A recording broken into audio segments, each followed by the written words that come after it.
உரிமை களம் பார்வையாளர்கள் அனைவருக்கும் வணக்கம்.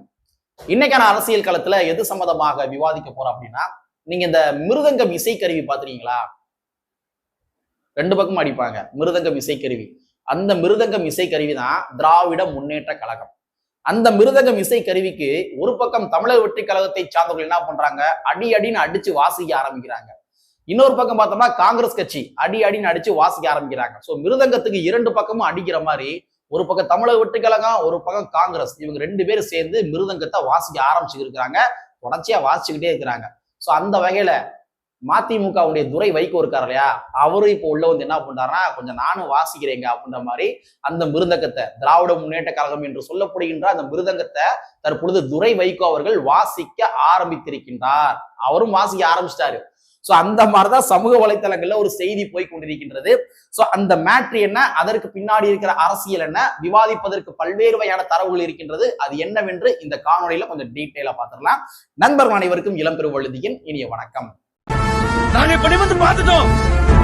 இனி ஜென்மத்துக்கும் எங்களால குனிய முடியாது. அதனால நாங்க சண்டை போட போறோம். வீடியோக்குள்ள போறதுக்கு முன்னாடி வழக்கம் போல நம்ம நேயர்கள்ட்ட ஒரு கேள்வி கேட்டுருவோம். உங்களுக்கு தெரிந்த பதில்களை நீங்க கமெண்ட் பாக்ஸ்ல கமெண்டா வந்து போட்டுருங்க. ஆனா இந்த முறை கேள்வியும் பெருசு, நீங்கள் எழுத வேண்டிய பதில்களும் பெருசு. அதாவது நம்ம ஊரை பக்கம் ஒரு சில பழமொழிகள் சொல்லுவாங்க.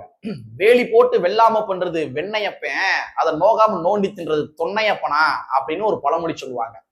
இந்த பழமொழியை நம்ம எதற்காக சொல்றோம் அப்படின்னா, 234 தொகுதியிலுமே திராவிட முன்னேற்ற கழகத்தினுடைய கூட்டணி கட்சியை சார்ந்தவர்கள் உழைத்து ஓடாக தேய்ந்து திராவிட முன்னேற்ற கழகத்தை ஆட்சி கட்டிலில் அமர வைக்கின்றார்கள். ஆனா திராவிட முன்னேற்ற கழகம் என்ன பண்றாங்க, கூட்டணி கட்சிகளுடைய உழைப்புகள் எல்லாத்தையுமே சுரண்டி எடுத்துக்கொண்டு ஆட்சி அதிகாரத்துல அவங்க மட்டும் கடைசி வரையில் இருந்து கொள்கின்றார்கள். ஆட்சி அதிகாரத்தில் பங்கு வழங்குவது கிடையாது. வேலி போட்டு வெள்ளாம பண்றது வெண்ணையப்ப கூட்டணி கட்சிகள், அதை நோகாம நோண்டி தின்றது தொன்னையப்ப திராவிட முன்னேற்ற கழகம். சோ இந்த மாதிரிதான் இன்றைய தினத்தை என்ன பண்ணியிருக்காருன்னா, மீண்டும் முதலமைச்சர் அவர்கள் ஆட்சியிலும் அதிகாரத்திலும் பங்கு கிடையாது, மத்தியில் கூட்டாட்சி மாநிலத்தில் சுயாட்சி என்று ஒரு உதவாத ஒரு முழக்கத்தை முன்னாடி வச்சிருக்காரு முதலமைச்சர் அவர்கள். சோ இது பற்றி உங்களுடைய கருத்துக்கள் என்ன அப்படின்றத கமெண்ட் பாக்ஸ்ல கமெண்டா வந்து போட்டுருங்க. சரியா? சரி, புதிய தலைமுறை சேனலுக்கு துரை வைகோ அவர்கள் என்ன பண்ணியிருக்காரு, ஒரு பேட்டி வந்து கொடுத்திருக்காரு. அந்த பேட்டியில தமிழக வெற்றி கழகம் சார்பாக சில பல கருத்துக்களை சொல்லி இருக்கின்றார். அது என்ன சொல்லியிருக்காரு அப்படின்னா, இளைஞர்களை தமிழக வெற்றி கழகத்தினுடைய விஜய் அவர்கள் அரசியல் படுத்தி கொண்டிருக்கின்றார் அப்படின்ற விஷயத்த பதிவு பண்ணார். இளைஞர்களை தமிழக வெற்றி கழகத்தினுடைய விஜய் அவர்கள் அரசியல் படுத்தி கொண்டிருக்கின்றார். அவங்களை வந்து அந்த இளைய தலைமுறைகளை ஒரு மதவாத சக்திகளுக்கு பின்னாடி போக வைக்காம ஒரு ஜனநாயக சக்திகளுக்கு பின்னாடி போக வைத்திருக்கின்றார் விஜய் அவர்கள் அப்படின்னு சொல்லி துரை வைகோ அவர்கள் புகழாரம் சூட்டுகின்றார். அது மட்டும் சொல்லல, இன்றைக்கு அவருடைய கொள்கை தலைவர்கள் யார் என்றால் அம்பேத்கர், பெரியார், அதுக்கப்புறம் காமராஜ் அவர்கள், வேல் நாச்சியார் அவர்கள், அஞ்சலை அம்மாள் அவர்கள். சோ இந்த மாதிரி கொள்கை தலைவர்களை பற்றி தெரிந்து கொள்வதற்கு இன்றைக்கு இளைய தலைமுறைகள் தயாராக இருக்கின்றார்கள். அவர்கள் தெரிந்து கொள்ளவும் ஆரம்பித்திருக்கின்றார்கள். சோ இது ஒரு வகையான ஆரோக்கியமான அரசியல். ஒரு ஜனநாயக சக்திகள், ஜனநாயக சிந்தனை கொண்ட ஒரு கட்சி அரசியல் களத்துக்குள்ள வருவது என்பது வரவேற்க வேண்டிய ஒன்று அப்படின்னு சொல்லி துரை வைகோ அவர்கள் என்ன பண்ணியிருக்காரு, தமிழக வெற்றி கழகத்தினுடைய விஜய் அவர்களுக்கு புகழாரம் சூட்டி இருக்கின்றார். சோ இது என்ன ஒரு சிந்தனையை உருவாக்கும், மக்கள் மத்தியில துரை வைகோ அவருடைய இந்த பேட்டி என்பது என்ன சிந்தனையை உருவாக்கும் அப்படின்னா, திராவிட முன்னேற்ற கழகம் ஒரு பெர்செப்ஷனை வந்து கிரியேட் பண்ணி வச்சிருக்கிறாங்க. அதாவது ஒரு கருத்து உருவாக்கங்களை தமிழக வெற்றி கழகத்தினுடைய விஜய் அவர்கள் மேல வந்து எஸ்டாப்ளிஷ் பண்ணி வச்சிருக்காங்க, நிறுவி வச்சிருக்கிறாங்க. அது என்னன்னா, தமிழக வெற்றி கழகத்தினுடைய விஜய் அவர்களை பாஜக தான் இயக்குது, விஜய் வந்து ஒரு பிஜேபியினுடைய பி டீம் அப்படின்னு சொல்லி ஒரு பெர்செப்ஷனை கிரியேட் பண்ணி வச்சிருக்கிறாங்க, ஒரு கருத்துக்களை வந்து நிறுவி வச்சிருக்கிறாங்க. சோ இந்த சிந்தனைகளை வந்து என்ன பண்ணும்னா, இந்த கருத்துக்கள் வந்து உடைக்கும். இந்த கருத்துக்கள் உடைக்கும். துரை வைகோ அவர்கள் வந்து தமிழக வெற்றி கழகத்தோட கூட்டணி போவாரு அப்படின்றத நான் சொல்லல. கூட்டணி போனாலும் போனதான், அது வேற. ஆனா கூட்டணி போவார்ன்றத நான் சொல்லல. ஆனா விஜய் அவர்கள் மீது இருக்கிற ஒரு பார்வை இருக்கு இல்லையா, அந்த பார்வை வந்து உடைபடும். அந்த பார்வை உடைபடும்.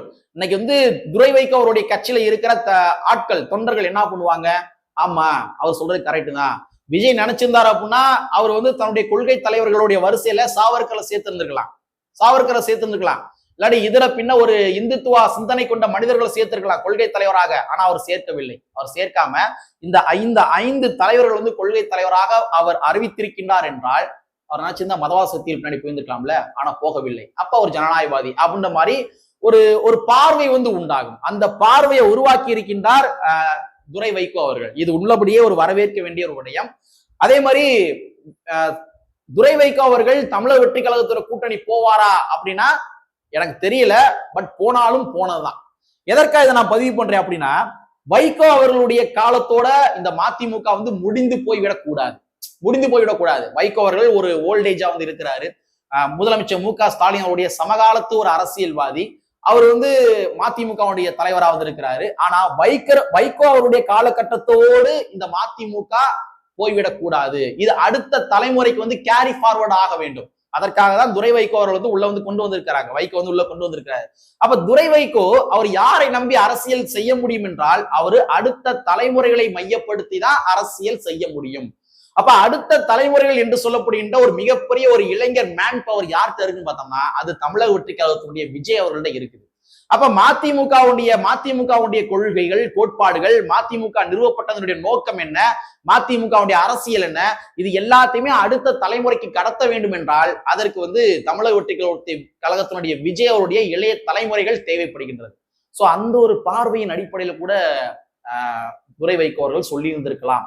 தமிழக வெற்றி கழகத்தினுடைய இளைஞர்கள் மத்தியில வந்து தன்னை வந்து அட்ரஸ் செய்து கொள்வதற்காக, நானும் ஒரு கட்சி இருக்கிறேன், நானும் உங்களுக்காக பேசுறேன் பாரு, நானும் உங்களை வந்து சங்கி முத்திர குத்தல, நான் குத்தல, மத்தவங்க குத்துறாங்க, நான் குத்தல பாரு அப்படின்ற மாதிரி ஒரு பெர்செப்ஷன் கிரியேட் பண்றதுக்காக கூட துரை வைகோ அவர்கள் இந்த மாதிரி ஸ்டேட்மெண்ட் சொல்லிக்கலாம். உள்ளபடியே வந்து துரை வைகோ அவர்கள் வந்து உண்மைதான் சொல்லியிருக்கிறாரு. ஏன்னா இத்தனை நாட்களாக நம்ம உரிமைக்களம் யூடியூப் சேனல்ல நாம என்ன கருத்துக்களை பதிவு செய்து கொண்டிருந்தோமோ அதைத்தான் இன்னைக்கு துரை வைகோ அவர்கள் பதிவு செய்திருக்கின்றார். உள்ளபடியே எனக்கு மகிழ்ச்சியா வந்து இருக்குது. ஏன்னா மக்களை நல்லா திங்க் பண்ணி பாருங்க. நம்ம இந்திய நாடை பொறுத்த வரைக்கும் ரெண்டு அரசியல் தாங்க. ரெண்டு அரசியல் தான். ஒன்னு சனாதன அரசியல், இன்னொன்னு ஜனநாயக அரசியல். விஜய் அவர்கள்ட்ட ஒரு மிகப்பெரிய மனித வளம் இருக்குது, ஒரு மேன் பவர் இருக்குது. சோ அந்த இளைய தலைமுறைகள் என்று சொல்லப்படுகின்ற அந்த மேன் பவரை நாம வந்து சனாதனத்தின் பக்கம் தள்ளி வைக்க போகின்றோமா, இல்ல ஜனநாயக சக்திகளாக தேக்கமடைய வைக்க போகின்றோமா? இதான் நம்ம முன்னாடி இருக்கிற மிகப்பெரிய கேள்வி. இதைத்தான் நான் ஆரம்பம் சொல்லியிருக்கேன். ஒரு வலிந்து கொண்டு போய் பிஜேபிக்கு ஆள் சேர்த்து விட வேண்டிய அவசியம் நமக்கு கிடையாது. தமிழக வெற்றி கழகத்தினுடைய விஜய் அவர்கள்ட்ட ஒரு மிகப்பெரிய மனித வளம் இருக்கின்றது. அந்த மனித வளத்தை நீ சங்கி, நீ பிஜேபி பி மணியே அப்படின்னு சொல்லி வலிந்து கொண்டு போய் பிஜேபிக்கு ஆள் சேர்த்து விட்டு பிஜேபிய பலப்படுத்த வேண்டிய அவசியம் நமக்கு கிடையாது. தமிழக வெற்றி கழகத்தினுடைய விஜய் அவர்கள் அரசியலுக்குள்ள வந்திருக்கிறாரு. அவர் என்ன சிந்தனையில வந்திருக்காரு அப்படின்றது அது வந்து விவாதத்துக்கு உட்படுத்தப்பட வேண்டிய ஒரு விடயம். அவர் பிஜேபி சரியா எதிர்க்கல, அதெல்லாம் உங்களுடைய பார்வை. பட் இருந்தாலும் அவர் பின்னாடி இருக்கிற இளைய தலைமுறைகள் இருக்காங்க தெரியுமா, அவங்கள நம்ம என்னவாக தேக்கமடைய வைக்க போறோம்? சனாதனவாதிகளாக தேக்கமடைய வைக்க போறோமா, இல்ல ஜனநாயகவாதிகளாக தேக்கமடைய வைக்க போகின்றோமா? இதான் நம்ம முன்னாடி இருக்கிற மிகப்பெரிய கேள்வி. ஒண்ணும் கிடையாது. தமிழக வெற்றி கழகத்தினுடைய விஜய் அவர்கள் இந்த 5 கொள்கை தலைவர்கள்ல ஏதாச்சும் ஒரு மதவாத சக்தியை உள்ள சேர்த்திருந்தார் அப்படின்னா இன்னைக்கு வந்து தமிழக வெற்றி கழகத்தினுடைய தொண்டர்களும் மதவாத சக்திகளாக இருந்திருப்பார்கள். அவங்களும் இருந்திருப்பார்கள். ஆனா அவர் அந்த மாதிரி அறிவிக்கவில்லையே. அப்ப தமிழக வெற்றி கழகத்துல இருக்கிற அந்த இளைஞர்களை வந்து நம்ம ஜனநாயகவாதிகளாக மேற்கொண்டு கூர்மைப்படுத்த வேண்டியது நம்மளுடைய கடமை. இதைத்தான் நம்ம ஆரம்பத்தில் சொல்லியிருக்கோம். மக்களை ஒண்ணும் கிடையாதுங்க. அதாவது இன்றைய காலகட்டத்துல அரசியல் இல்லாம எந்த ஒரு நகர்வுமே கிடையவே கிடையாது. ஒரு தாயினுடைய வயிற்றுல வந்து கரு உருவாகுது இல்லையா, அந்த உருவாவதுல இருந்தே அரசியல் தொடங்குகின்றது. அந்த வயிற்றுல வளர்ற கரு இருக்கு இல்லையா, அந்த கருவுடைய வளர்ச்சி எந்த விகிதத்துல இருக்குது, அந்த கருவை நல்லா வளர்த்து எடுப்பதற்காக அதுக்கு என்னென்ன ஊட்டச்சத்துக்கள் கொடுக்க வேண்டும், அந்த ஊட்டச்சத்துகளுக்கு அரசாங்கம் என்னென்ன விதமான மருந்துகளை வழங்குகின்றது, அந்த மருந்துகள் எந்த ஒரு கம்பெனி மூலமாக டெண்டர் எடுக்கப்படுகின்றது, அந்த கம்பெனி வந்து தரம் வாய்ந்த கம்பெனியா தரம் இல்லாத கம்பெனியா, அந்த கம்பெனி மூலமாக ஒரு தரமற்ற மருந்துகள் வந்துச்சு அப்படின்னா நம்ம யார்கிட்ட புகார் அளிக்க வேணும், நம்மளுடைய சுகாதாரத்துறை அமைச்சர் யாரு? இந்த மாதிரி ஒரு தாயினுடைய வயிற்றுல கரு உருவாகுது இல்லையா, உருவாவதுல இருந்து அந்த கரு வளர்ச்சி அடைந்து முதியவராகி கட்டையில போற வரைக்கும் அரசியல் இருக்கின்றது.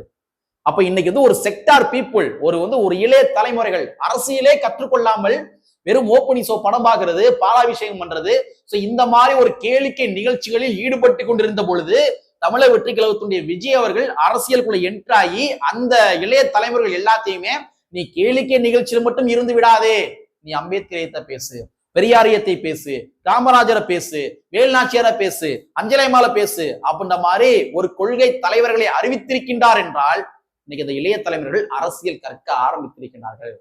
அவன் பேசுறத வந்து போதாமைகள் இருக்கலாம், அறகுறையா கூட பேசியிருக்கலாம், இல்ல அரசியலே தெரியாம தவறா கூட பேசலாம். ஆனா அரசியல் பேசுறான் இல்லையா, அரசியல் பேசுறாங்க இல்லையா, இது வரைக்கும் அரசியல் பேசாத ஒரு தலைமுறை அரசியல் பேசுறாங்க இல்லையா, அவன் நெறிப்படுத்துவோமே. இதைத்தான் ஆரம்பம் சொல்லிக்கிட்டே வரேன். நான் இதைத்தான் ஆரம்பம் சொல்லிட்டு வரேன். இன்னைக்கு இளைய தலைவர்கள்ட்ட பல நபர்கள் போதை பொருட்கள் மூலமாக போதைகளுக்கு உள்ளாக்கப்பட்டு நிறைய பேர் தெரியுறாங்க, அதுவும் மாற்றுவது கிடையாது. ஆனா விஜய் அவருடைய வருகையின் மூலமாக விஜய் அவர்கள் திராவிட முன்னேற்ற கழகத்தினுடைய ஆட்சியில போதைப் பொருள் கலாச்சாரம் சார்ந்து ஒரு கருத்துக்கள் தெரிவிக்கின்ற பொழுது இவனும் என்ன பண்றான், போதைப் பொருட்களுக்கு எதிராக தன்னுடைய கருத்துக்களை பரிமாறிக்கொள்கின்றான். யாரு? தமிழக வெற்றி கழகத்தினுடைய தொண்டர்கள். அவன் இன்னைக்கு என்ன பண்றான், பேசுறான்.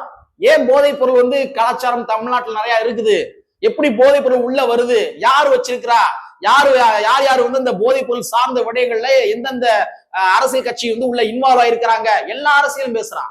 ஜஸ்ட் கிராக்ல போய் சில தரவுகளை இன்புட் பண்ணி அந்த டீடைல் எடுத்துறான்.